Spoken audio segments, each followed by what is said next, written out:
Mudando é a pressão e a temperatura. E elas também mudam de forma direta, tá? Então imagina que agora, gente, o meu êmbolo não está mais livre para se mover. O meu êmbolo está preso.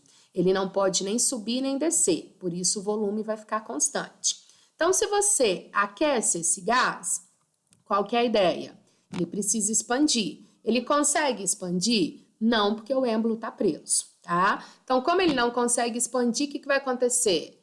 Vai colidir mais as moléculas, então a pressão aumenta. Então, quando o volume fica constante, um aumento de temperatura acarreta um aumento na pressão, tá? Então, pressão e temperatura diretamente proporcionais na isocórica, tá?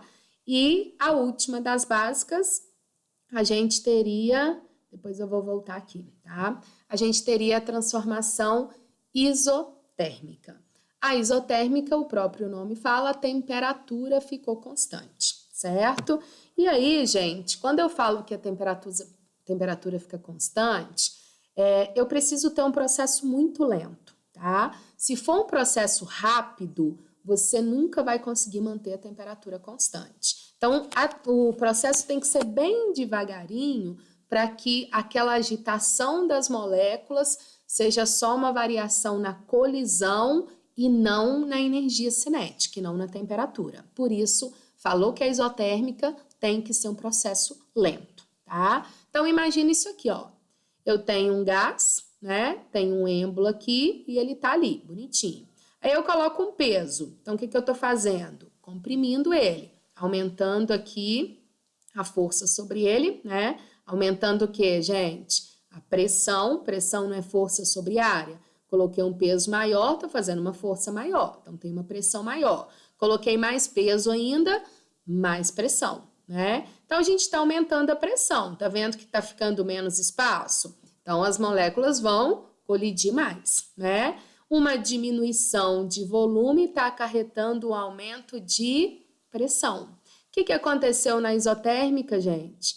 Pressão e volume são inversamente proporcionais. Se a pressão aumenta, o volume diminui na mesma proporção.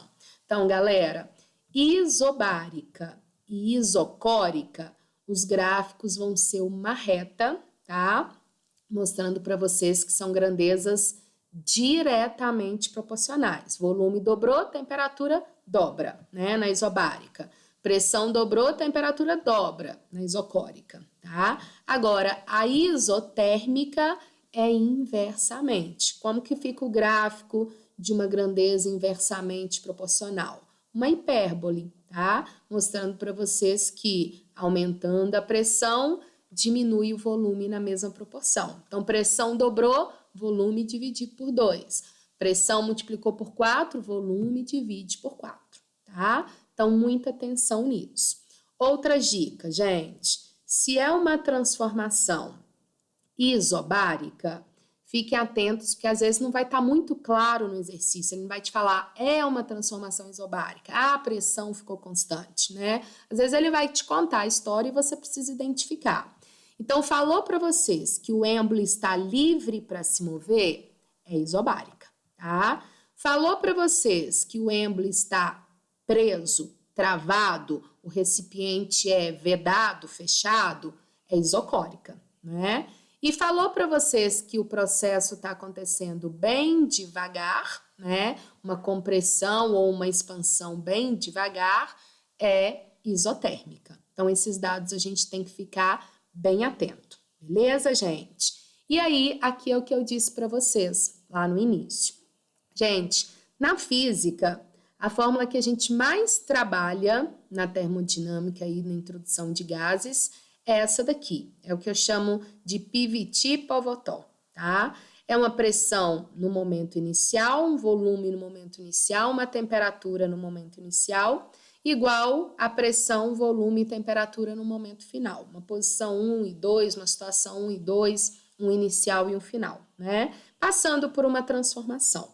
Então, a gente usa muito mais essa daqui do que a puta véia, tá? Mas essa fórmula aqui, gente, é exatamente a fórmula da puta véia.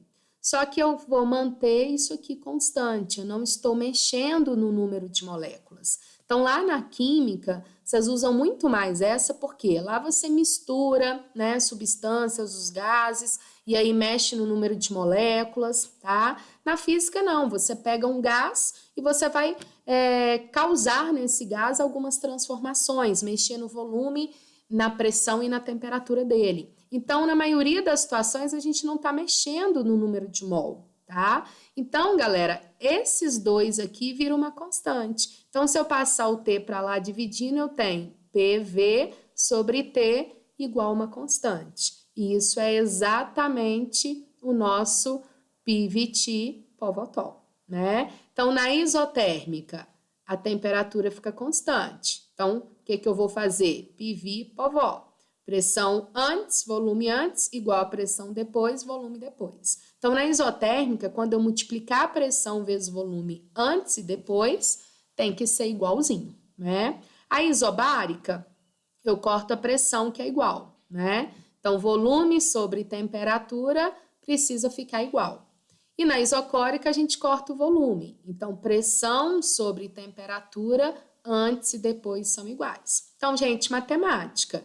Quando você divide e mantém essa igualdade, são grandezas diretamente proporcionais. Quando você multiplica e mantém essa igualdade, são grandezas inversamente proporcionais. Beleza? Então, isso que a gente vai trabalhar mais aí na parte da física, é o nosso PVT povotol, tá? Se é uma transformação que muda todos os três, eu vou usar a fórmula completa, certo? Então, gente, é só lembrar dela e aí você vai cortando quem ficou igual para cada transformação, tá joia?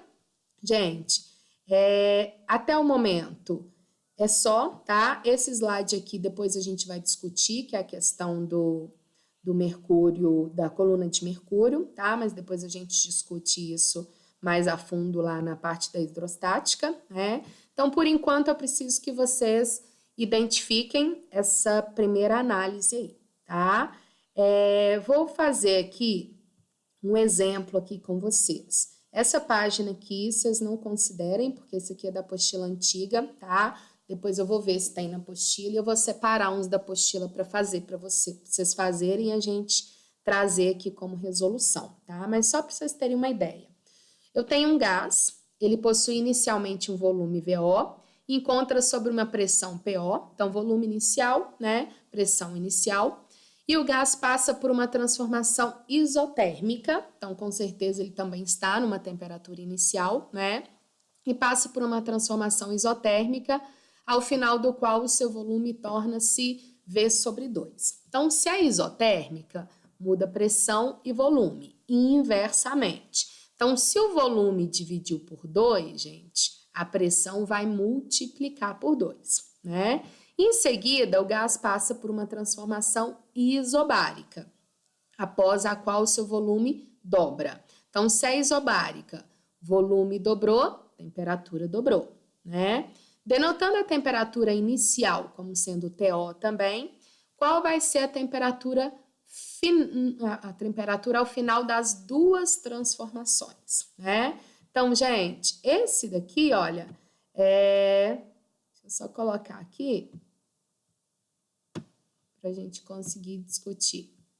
Ó, primeiro a gente tem uma transformação isotérmica, tá? Então, inicialmente, ignora a letra, hein, gente? Tem um volume TO, um volume VO, desculpa, uma temperatura TO e uma pressão PO, né? Então, olha lá. A primeira transformação que aconteceu foi isotérmica. Então, continuou tendo uma temperatura TO, né? O volume dividiu por 2. Então, o volume passou a ser VO sobre 2, né? Se é isotérmica, volume divide por 2, pressão multiplica por 2. Então, a primeira transformação foi isso que aconteceu. Temperatura ficou constante, volume dividiu por 2, logo a pressão multiplica por 2. Isotérmica, volume e pressão inversamente proporcionais. Em seguida, presta atenção que agora, gente, o gás ficou com essas características, tá? Em seguida, ele vai passar por uma outra transformação, só que agora isobárica. Então, se a pressão dele estava 2 PO, vai continuar 2 PO, porque se é isobárica, mantém a pressão, mas a pressão que ele estava, porque ele já passou por essa transformação. Então, essa daqui já não existe mais, tá? Então, manteve a pressão. O volume dele passou a ser 2VO. Gente, de VO para virar 2VO, teria que estar multiplicando ele por quanto? Por 4, não é isso? Então, ó, ele estava VO sobre 2 e precisa virar 2VO. Então, concorda que eu tive aqui que multiplicar o volume por 4, certo? Quando eu multiplico por 4, 4 por 2 vai dar 2VO. Se é isobárica, temperatura e volume são diretamente proporcionais. Se o volume multiplicou por 4, quem também tem que multiplicar por 4? A temperatura. Então, qual que vai ser a temperatura no final das duas transformações, gente? Vai ser 4TO, tá? Então, ó, multipliquei volume por 4, multiplico temperatura por 4. Beleza, gente? Ok? Então, essa primeira parte que eu quero passar para vocês é isso, tá? Na nossa próxima aulinha eu vou trazer umas discussões e vou mandar para você, na verdade para vocês as atividades lá da apostila, né, desse ano. E na nossa próxima aula a gente faz discussão de exercícios, beleza? Então tá joia, gente. Muito obrigado e até a nossa próxima aula.